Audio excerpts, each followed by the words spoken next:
What's up, everybody? It's your boy Brandon Blakeney, aka Brandon Lee TV. Kick back, relax, and come take a ride with me. So, recently, Brandon Miller worked out in Charlotte. Again, met Michael Jordan, the team's owner, for the first time. A lot of people, arguably, their GOAT in basketball. One of the pillars of the game, Mount Rushmores of the game. Kid definitely grew up wearing Michael Jordan shoes. He's going viral in this clip, and I'm wondering, did Miller just cost himself the second overall slot to be taken by the Hornets? Like, hold on, let's get into it. You are now locked into the Live with Brandon Blakeney podcast. Here is your host, Brandon Blakeney. I definitely think I fit in great due to the fact they got Melo, Mark, all the other guys. I think Melo's a great passing point guard. I think with my scoring ability, I think that duo or trio would be great. Definitely, I definitely take pride on the defensive side. I think that could play a big part in just winning ball games in Charlotte. And I can say working out in front of Michael Jordan, I think all people would think I would be pressured because, of course, he's Michael Jordan, but Michael Jordan was never the guy I grew up watching. Kind of grew up watching Paul George, so I think Michael Jordan was just a regular guy to me in the gym watching me work out. It was definitely cool meeting him. He definitely sounds like how he sounds on TV, always trash talking.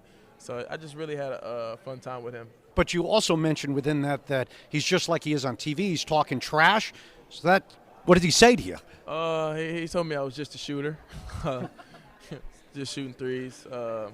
It's nothing with him. I know my talents and my abilities. You can't really let Jordan get in your head, It might make him feel good and make you feel bad. So kind of talking trash back to him.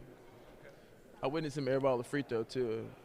So wait, so Jordan airballed the free throw? I always have that up against him. Was he having a free throw? How did that happen? Was he having a contest with you? Old. It's him just being old. You've been old. You better hope he sells the team or you might be on the bench there. Lace him up. Lace him up. The ultimate shade to MJ, talking about the airball free throw and then telling him to lace it up. MJ like 60, bro. What's going on?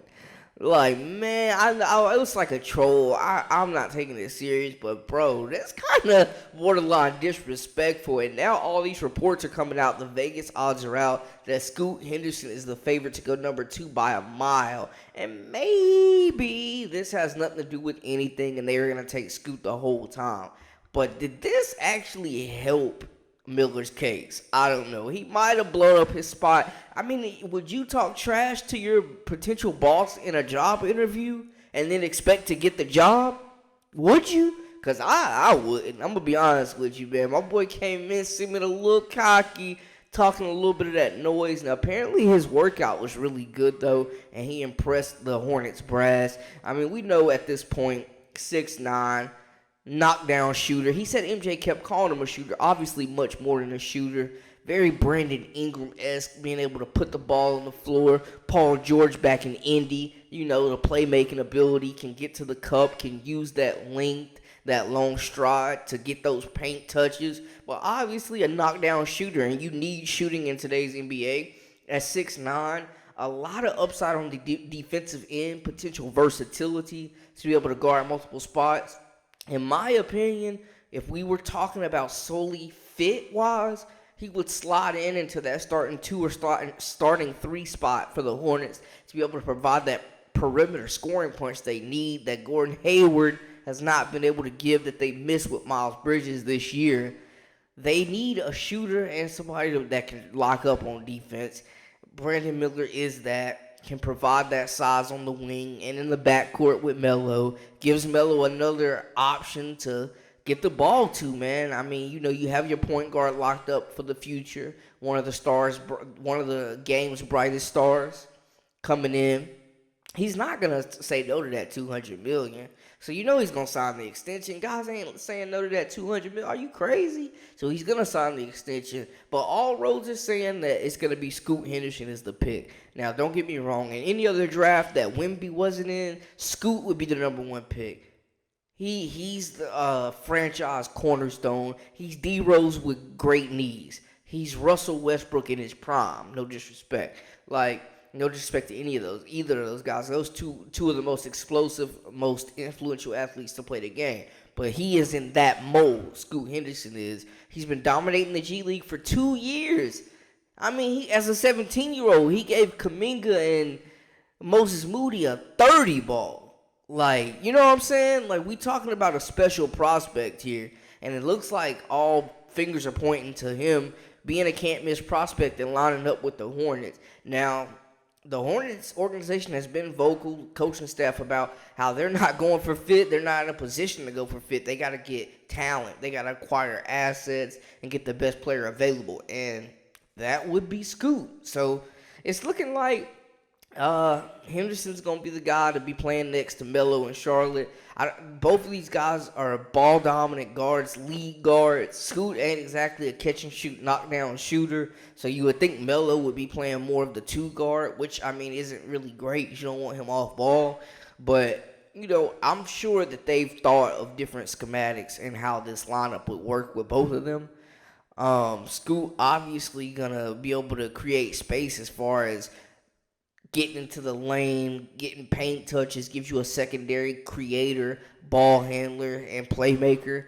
So, I mean, there are obvious upsides, but they're going to have to work to build that chemistry and figure out how to get to maximize both these guys' games in the backcourt together, man. But Scoot is the truth, and I think obviously the shooting woes are a worry, but I think by the time the season rolls around, he will absolutely be more reliable because he's going to get a lot of open looks. They're going to dare him to shoot that rock, so he just got to make him respected at this point, make him come up a little bit so he can hit him with the blow-by every now and then.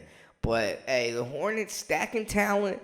You know, in the past, they have blown some drafts. We know that. But more recently, they've been getting it right. Miles Bridges, P.J. Washington, LaMelo Ball, they've been getting it right in the past few years. So we got to give them the benefit of the doubt. But I'm wondering, man, people talked about the off-the-court stuff with Miller and the gun charge and all that stuff. You know, well, not the gun charge, but the involvement of him bringing a murder weapon, you know, to a murderer, allegedly. Like, you know, there was all that stuff going on, the off-the-court issues and surrounding Bama. But I think, you know, in the NCAA tournament, he had some sluggish performances, rightfully so, but it seemed like he played through most of the distractions, to be honest. And there's been so much trade talk with Zion getting switched for that pick or Brandon Ingram. And at this point, if they were to draft Miller, they're hoping that Miller turns out to be Brandon Ingram. Like, that's what we're looking at right now. So nothing's guaranteed. Draft hasn't happened yet, but it's looking like Miller might have played himself a little bit. I don't know if this has anything to do with anything. You know, we could just be talking. But like I said, if you were going into a job interview, would you be talking trash to your potential boss before you landed the job in the interview? Like, I don't know. Everybody's seeing this. Hey, man, we know how crazy Jordan is, bro. My man used to make up scenarios to get himself hyped for games. So, I mean, he don't need a whole lot to get fired up. We know that. So, I don't know, man. It's a weird situation. We're talking fit, I'm taking Miller. If we're talking best player available, I'm taking Scoot. So it just depends on how you're looking at it, man. But, hey, Brandon Miller out here talking crazy, talking real greasy about MJ in front of these cameras, in front of these folks, man. I don't know if it helped or hurt his case. Maybe it didn't matter. I don't know. But is it a coincidence that the interview drops? Or not the interview, but the video. It was an interview, but that drops with his answers and what he's talking about in these workouts and talking about MJ airballing. Does that have anything to do with him falling out of favor in Vegas? Is there a trade on him that we don't know about? Hey, y'all let me know in the comments how y'all feel about the situation. As for us, man, that's a wrap for us. For all the latest and the greatest, this is Live with Brandon Blakeney. I am your host, Brandon Blakeney, a.k.a. Brandon Lee TV. And hey, we out.